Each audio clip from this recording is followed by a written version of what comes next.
bonjour. Que Dieu soit loué, alléluia. Laissez-moi vous partager un message venant du cœur. Aujourd'hui, le christianisme semble s'être réduit à une simple forme extérieure, une question de sagesse humaine.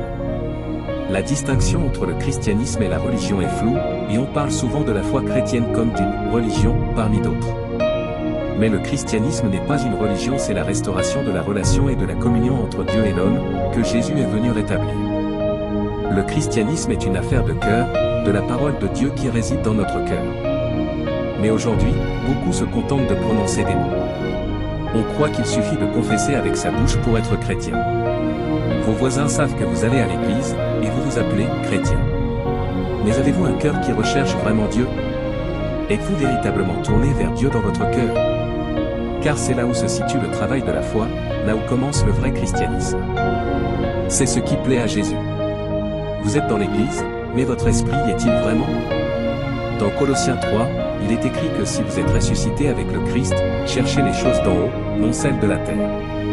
Faites tout ce que vous faites de tout votre cœur, comme pour le Seigneur et non pour des maîtres humains, car c'est de Dieu que viendra votre récompense. Jésus regarde au-delà de nos actions pour voir notre cœur, nos intentions. Là où les hommes voient seulement ce que nous faisons, Jésus regarde pourquoi nous le faisons. Ce n'est pas l'apparence qui compte, mais la motivation derrière. Porter un nom chrétien comme Josué, Esther, connaître des versets de la Bible ou fréquenter une église ne signifie pas que nous avons un cœur consacré à Dieu. La vraie question est, portons-nous la parole dans notre cœur? Car c'est notre lien avec Dieu, notre moyen de communiquer avec lui. Si notre cœur ne porte pas la parole de Dieu, nous ne pourrons pas le contacter, et il ne peut pas nous atteindre non plus. Le cœur qui recherche Dieu est un cœur qui est un contact direct pour Dieu. L'année prochaine ne sera pas comme cette année, chaque année apporte de nouveaux défis. Nous avons besoin de la parole dans notre cœur pour faire face à ce qui vient. Vous pouvez témoigner de Jésus, dire qu'il est Seigneur, mais le Saint-Esprit seul peut confirmer cette relation. Connaître des faits sur Jésus ne signifie pas que nous avons une vraie relation avec lui. Lisez la Bible avec dévotion, découvrez ce que Dieu a à vous dire chaque jour. Les bonnes œuvres peuvent être trompeuses si nous ne connaissons pas les intentions derrière. Jésus se concentre sur les motivations, pas sur les apparences. Nous avons tout le pouvoir de décider, de choisir. Dieu ne nous force pas, il nous laisse libres de le chercher.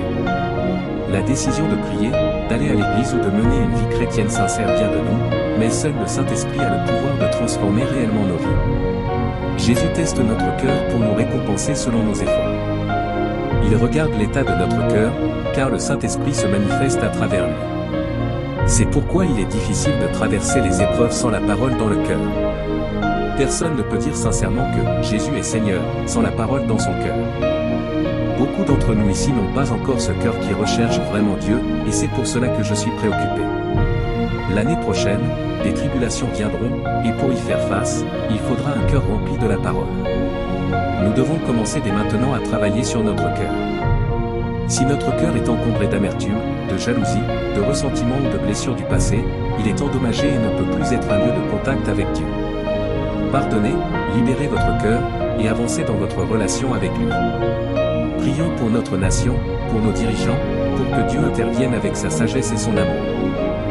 Engageons-nous aussi dans notre propre chemin de justice, avec la prière que Dieu nous donne la force de vivre dans l'intégrité, l'humilité, l'amour et l'obéissance. N'oubliez pas que le christianisme repose sur le cœur. Tout ce que vous faites, faites-le en toute sincérité. Que le Seigneur vous donne un cœur obéissant et rempli de sa parole. Merci, et que Dieu vous bénisse.